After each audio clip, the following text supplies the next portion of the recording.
Hi అండి, నమస్తే. నేనైతే ఈరోజు మీకు మునగాకు కారప్పొడి రెసిపీ అయితే చూపించబోతున్నానండి. మునగాకు అనగానే చేదుగా ఉంటుందో లేదా వగరుగా ఉంటుందని వీడియో స్కిప్ చేసేస్తారేమో. అలా అయినట్టయితే మీరు మంచి కారప్పొడి రెసిపీ అయితే మిస్ అయిపోయినట్టే. ఈ మునగాకు చిన్నపిల్లల దగ్గర నుంచి పెద్దవాళ్ళ దాకా హ్యాపీగా తినొచ్చు. ఎన్నో ఆరోగ్య లాభాలు ఉండే ఈ మునగాకు ఆడవాళ్ళు కూడా చాలా ఇంపార్టెంట్ అండి తినడము. ఈ కారప్పొడి ఒక్కసారి చేసి పెట్టుకుంటే చాలు, మళ్ళీ మళ్ళీ చేయమని అడుగుతారు. ఇడ్లీకి కానీ, దోశకి కానీ, వేడి వేడి అన్నానికి కానీ కాంబినేషన్ అయితే అద్దరిపోతుంది. ఎన్ని ఆరోగ్యకరమైన ఈ కారప్పొడి రెసిపీ అయితే ఎలా చేసుకోవాలో చూసేయండి. ముందుగా స్టవ్ మీద బాండి పెట్టుకొని ఒక హాఫ్ కప్పు దాకా పల్లీలు వేసుకొని చిన్న మంట మీదే పల్లీలు లోపల వరకు వేగేంత వరకు వేపేసుకోవాలి. ఇక్కడ నేను వీడియోలో చూపిస్తున్నాను కదా, అలాగా పైన కలర్ మొత్తం చేంజ్ అయిపోతే సరిపోతుంది. తర్వాత దీంట్లో పచ్చిశనగపప్పు కూడా 2 స్పూన్లు వేసుకోవాలి. తర్వాత మినపప్పు కూడా 2 స్పూన్లు వేసుకోవాలి. దీంట్లోనే ఒక 2 స్పూన్ల దాకా ధనియాలు కూడా వేసేసుకోవాలి. అయితే ఇవి మొత్తం చిన్న మంట మీదే బాగా లోపల దాకా వేగేంత వరకు చిన్న మంట మీదే వేపుకోవాలండి. తర్వాత దీంట్లో ఫ్లాక్స్ సీడ్స్ కూడా వేసుకుంటున్నాను. అవిసె గింజలు అంటారు కదా, అవి 1 స్పూన్ దాకా వేసుకుంటున్నాను నేనైతే. అవిసె గింజలు మరీ ఎక్కువ వేసుకున్నా కానీ చేదైపోతాయి, అందుకోసమని నేనైతే 1 స్పూన్ దాకా వేసుకుంటున్నాను. ఇవి మొత్తం వేగేంత వరకు చిన్న మంట మీదే బాగా అటు ఇటు తిప్పుకొని కొద్దిగా కలర్ చేంజ్ అయిన తర్వాత దీంట్లోని ఒక హాఫ్ కప్పు దాకా నువ్వులు అయితే వేసుకుంటున్నాను. మీకు నువ్వులు ఇష్టం లేకపోతే స్కిప్ చేసేయచ్చు.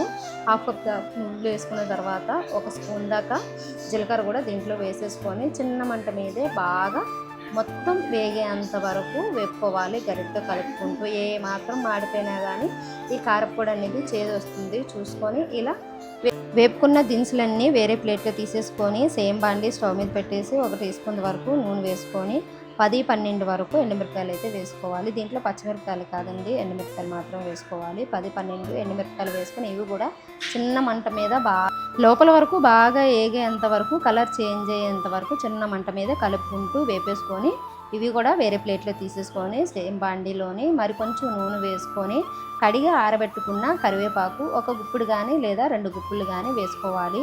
ఈ కరివేపాకు కూడా బాగా ఏగేంత వరకు చిన్న మంట మీద బాగా కలుపుకుంటూ వేపేసుకోవాలండి. ఈ కరివేపాకు వేపుకునేటప్పుడే ముందే బాగా నీళ్ళతోని క్లీన్ చేసుకొని ఫ్యాన్ కింద ఆరబెట్టుకున్న మునగాకు కూడా దీంట్లోనే వేసేసుకోవడమే. అయితే నేను ఇక్కడ 2 కట్టలు మునగాకు అయితే తీసుకున్నానండి. 2 కట్టల మునగాకుని ఇలా ఏరేసుకొని ఫ్యాన్ కింద బాగా చెమ్మ ఆరిపోయేంత వరకు ఫ్యాన్ కింద ఆరబెట్టేసుకున్నాను. నేను ఇక్కడ చూపించిన కొలతలన్నిటికీ 2 కట్టలు మునగాకు అయితే తీసుకున్నాను. మునగాకు అనేది చాలా మంచిదండి ఒంటికి అయితేనే. ఆడవాళ్ళు అయితే మరీ ముఖ్యంగా రోజుకు 1 స్పూన్ అన్న తింటే చాలా మంచిదంట. అందుకోసమనే నేను కూడా ఇంట్లో చేస్తున్నాను. అయితే ఈ మునగాకు అస్సలు చెమ్మ లేకుండా ఇక్కడ వీడియోలో చూపించినట్టుగా అయితే వేపేసుకోవాలండి. దగ్గరుండి మాడిపోకుండా కలుపుకుంటూ చెమ్మ పోయేంత వరకు వేపుకోవాలి. ఇక్కడ నేను వీడియోలో చూపిస్తున్నాను చూడండి. చేత్తో ఇలా తుంచినట్టయితే విరిగిపోవాలి.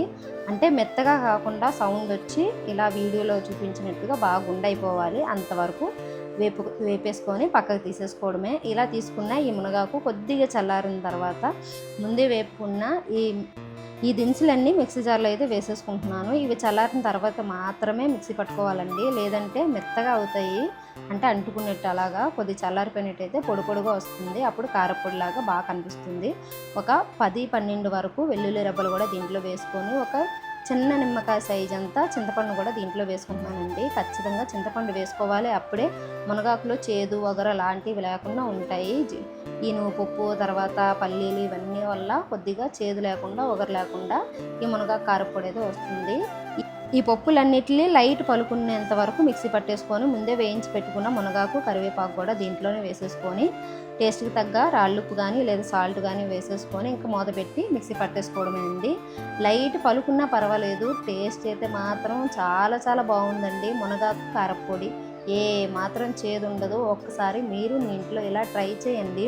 టేస్ట్ అయితే చాలా చాలా బాగా వచ్చింది. మునగాకు కారపొడి ఇంతకుముందు మీరు చేసుకున్నా చేసుకోకపోయినా కానీ ఒకవేళ చేసుకుంటుంటే ఏ పద్ధతిలో చేసుకున్నారో కామెంట్ చేయండి.